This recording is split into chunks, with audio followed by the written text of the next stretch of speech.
આ ગુણક પ્રતિબિંબની રચના છે. તમે અરીસાની અંદર જોવો એટલે તમને બધાને પોતપોતાનો ચહેરો દેખાય, બરોબર? પણ આ એવા જાદુઈ અરીસા છે કે જેની અંદર તમને અલગ અલગ પ્રતિબિંબો દેખાય. અત્યારે કેટલા પ્રતિબિંબ દેખાય છે? 4. કેટલા દેખાય છે? 4. હવે 5 સરખા ગણો છો ને? સામે કેટલા પડ્યા છે? 1 દેખાય છે. કેટલા?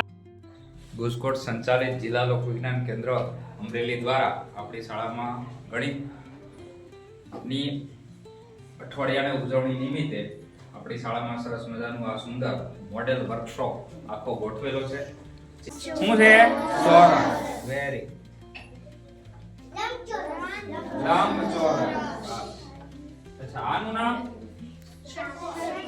શું છે? તો અહીંયા ભૌમિતિક આકૃતિઓ છે. આ વર્તુળની અંદર આપણે અપૂર્ણાંક સંખ્યાઓ જોઈ, ઈ જ રીતે ચોરસ અને લંબચોરસની અંદર અપૂર્ણાંક સંખ્યાઓ છે. જો આ બ્લુ કલર છે, એ આપણે એને એક ભાગ ગણીએ. કેટલો ભાગ? એક ભાગના બે ભાગ કર્યા છે ને?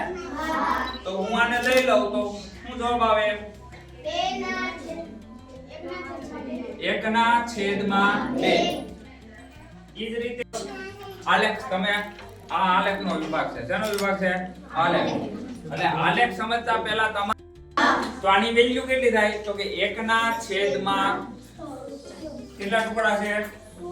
તો 1/100 અહીંથી 10 કાઢ નાખો તો 10/100 10/100 આ 3 છે એક લાઈનમાં, તો કુલ ભાગ કેટલા થાય? 9. હવે હું અહીં હોય અને x કહેવાય અને ઊભી હોય અને y. 12 નો કેટલામો ભાગ? બીજો. આ ત્રીજો. એવી રીતે ક્રમશઃ ભાગ બતાડેલા છે. બરોબર? આ 25 પૈસા અમે બધાય વાપરેલા. અચ્છા, કેટલા 25 ભેગા થાય ત્યારે 1 રૂપિયો બને? બસ, વેરી ગુડ. હું કઈ આકૃતિ છે? આનું નામ બરોબર. મોટી સંખ્યા છે એ આ કઈ બાજુ થઈ મારી? જમણી કે ડાબી? જમણી બાજુ. નાની સંખ્યા ડાબી બાજુ. હવે ચતુષ્કોણના ચારે ખૂણાના માપનો સરવાળો 360 થાય. કેટલો થાય?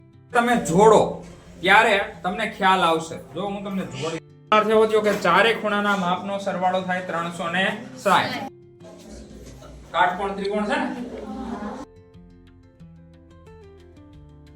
કહેવાય યસ અર્ધકોણ. Very good. કોણ માપક શું કહેવાય? 90 ઇંચથી નાનો હોય તો એને લઘુ કોણ, 90 ઇંચથી મોટો હોય તો એને ગુરુ કોણ. બરાબર છે? 200 ગ્રામ. 200 ગ્રામ. એવી જ રીતે જેમ કે 1 કિલોનું આ છે, આ 100 ગ્રામનું છે, આ 50 ગ્રામનું છે. એવી રીતે જે પણ જોવું હોય તે એક સાઈડ વજનનું મેકીને બીજી સાઈડ વસ્તુ મેકીને જોખતા હતા. આ ગણિતનો માપન એકમ જ છે થર્મોમીટર. અત્યારે આપણે ઠંડી લાગે છે તો જો અહીંયા તાપમાન બતાવ્યું છે 21 સેકન્ડનો 100મો ભાગ, એની ગણતરી થતી હોય છે આની અંદર. આમ 1 મિનિટ. બરોબર? આ સમય માપવા માટેનું સાધન છે. આના 4 ભાગ કરેલા છે. કેટલા ભાગ? 4. એટલે હું જો આ એક ભાગ કાઢ નાખું તો આ કાઢેલા ભાગનું જો મૂલ્ય કેટલું થાય? તો કે 1/4.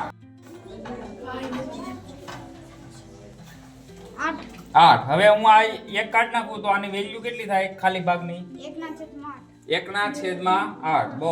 યુગ્મ કોણ, અનુકોણ અને અંતઃકોણ. આ ખૂણાનું માપ જે અહીંયા તમે જોઈ શકો છો, અહીંથી આ ખૂણાનું માપ અને આ ખૂણાનું માપ સરખું થાય, એને કહેવાય યુગ્મ કોણ.